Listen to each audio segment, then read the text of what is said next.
Hello everyone, this is Nadeem with Online Tennis Instruction. Today I would like to talk to you about the role of the non-dominant hand when you play a one-handed backhand.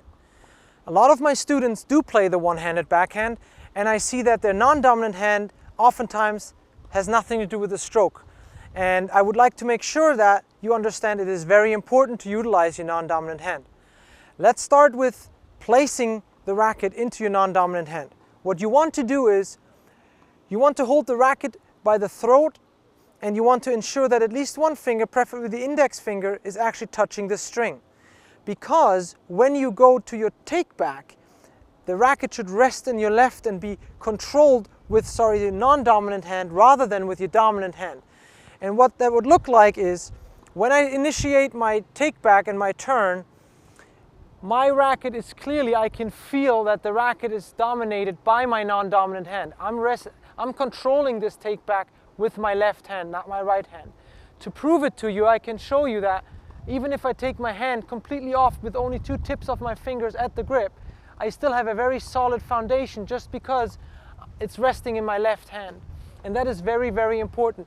And I can do this by feeling when I turn whether the domination is coming from my right or my left hand in my case. So again, on the take back, as my finger rests on the string and the rest of my hand on the throat, I take the racket back and I notice that it's being controlled by my left arm. So now that I've completed my unit turn, my left hand is clearly still on the racket, and it'll actually remain there all the way until I'm about to start moving forward with my swing. So the racket drop occurs after this unit turn, and my left hand is still on the racket. And only now, as I start moving towards the contact point, is when I release my non-dominant hand. Okay? So it would look something along the lines of right here. And now when I come up and out to my target, you see how my left hand is still playing a role. It's not just staying down here. If I did, it would look something along the lines of this. I release my left arm as I swing towards the contact point, and if I didn't use it anymore, it would stay here, something a lot of my students do. But what you would like to do instead is, after you come down here and move towards the contact point, the left arm also goes back. Okay? That will aid you in finishing sideways. Okay? Keep that in mind. So one more time, as I complete my unit turn with the racket being controlled by my non-dominant hand, and I now swing towards the contact point, my left hand stays on the racket right until about the point where I move towards the contact point. That's where the release happens. And then as I swing towards the ball up and out, my left arm also goes back. Okay, now take a look at what it looks like in super slow motion.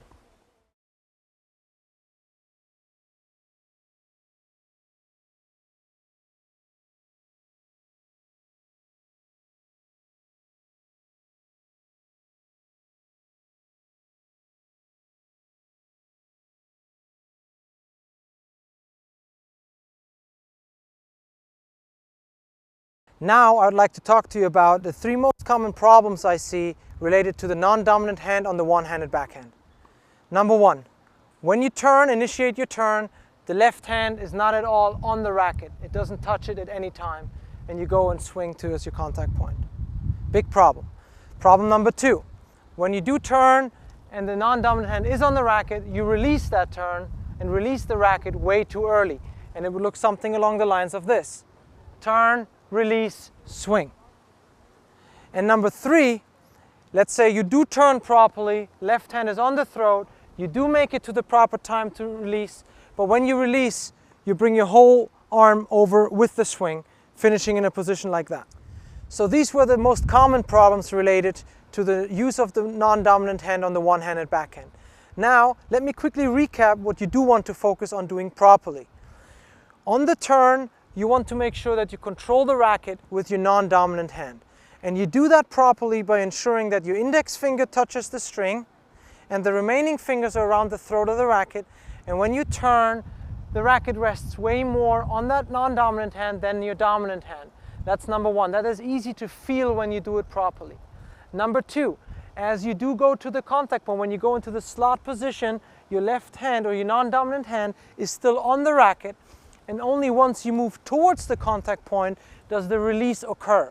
So you come down here and then you release, and as this motion continues, you see how my left hand goes back and up as well, involving it again instead of keeping it in any other position. So I hope that these tips will aid you in improving the use of your non-dominant hand on your one-handed backhand. Nadim is now available for private lessons in sunny South Florida year-round. When you work with Nadim, you get state-of-the-art instruction with instant video feedback right on the court. If you want to take your game to the next level with private lessons, simply click the link inside this video for all the details.